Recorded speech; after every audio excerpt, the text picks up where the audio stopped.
Trouble was, this time, everyone agreed with him. I needed a drink. My thoughts turned to alcohol, but you know, the first few sips and the alcohol started working on me differently. Whereas just days before it had been full of happy ritual, careless culture, posturing and temporality.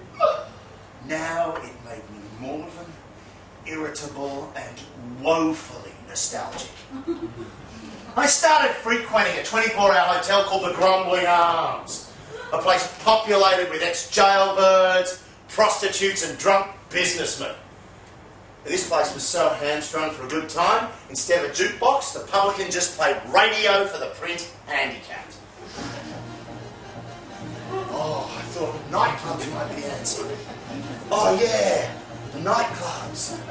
To dance the gloom right out of the spirit.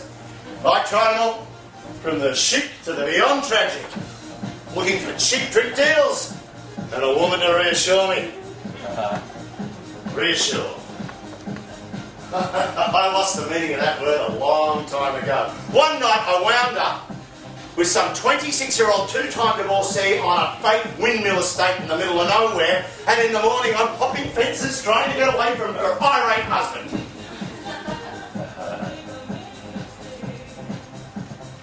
My brother's called me Roadrunner ever since. I decided age was no barrier and went back to the clubs of my youth, where, not surprisingly, no one paid me any attention. I drank what the kids seemed to be drinking, imitated their dance moves. I went the other way, into a world of 40-something desperation, of terrible cover bands, of bald men with shattered egos sitting at high tables where 5 hours would pass and they wouldn't move. Oh, it got worse. One night I recited a couple of pages of Dickens' Hard Times to a topless dancer, and then got a broken nose from the bouncer, who was a huge Dickens fan. I ate millions of tasteless hot dogs outside band venues to the memory of old friends who'd moved with their partners and children to pleasant suburbs.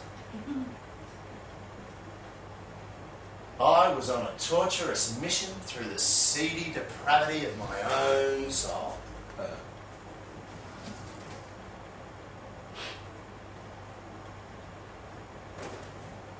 I wanted the carefree joy of early youth.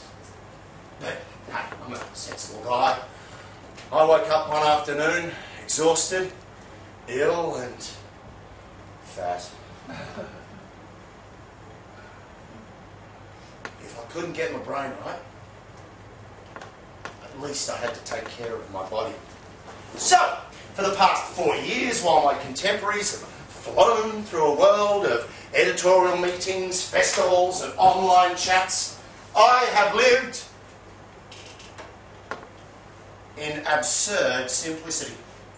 I start the day working out exactly how many Weet-Bix I should have for breakfast, guessing the exact minute that the hard rubbish will be collected, taking bus trips to the end of the line to count how many toothbrush brands they have in their supermarkets, mowing people's lawns when they weren't at home, when they didn't need mowing anyway.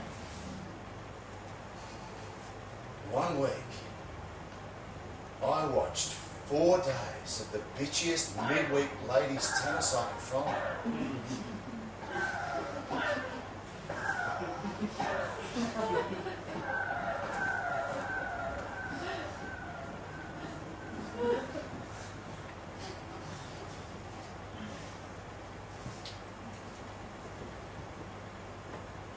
You probably think I was going crazy at this point too. I wasn't.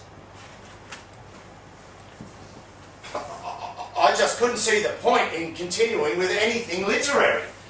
And therefore, my other artistic pleasures, such as listening to records or watching films, evaporated.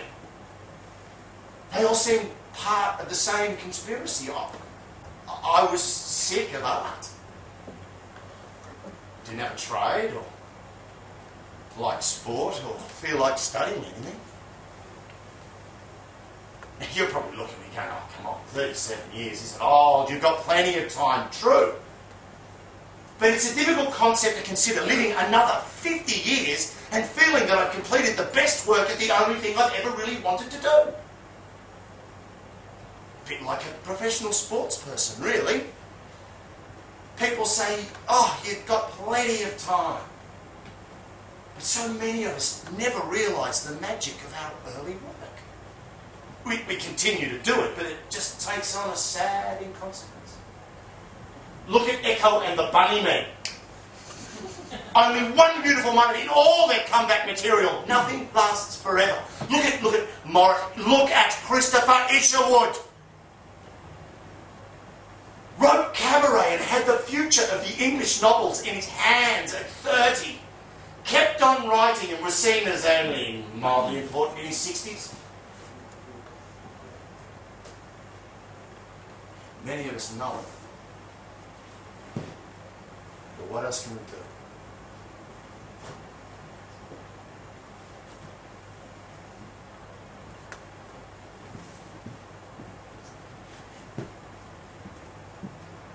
Am I just a self-pitying twit? Shouldn't I work for a charity, enlist in the army, look for a job on a farm? Head to the monastery! Well, truth be told, many people have felt this during their lives. I'm fine. But very few of us have the strength to do it.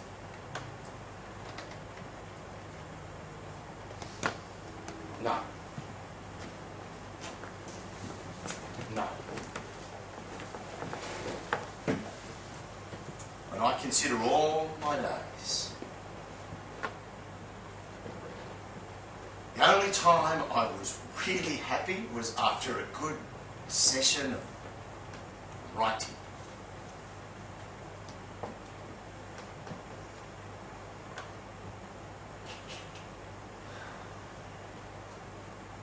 I could face the world again with a clear lightness.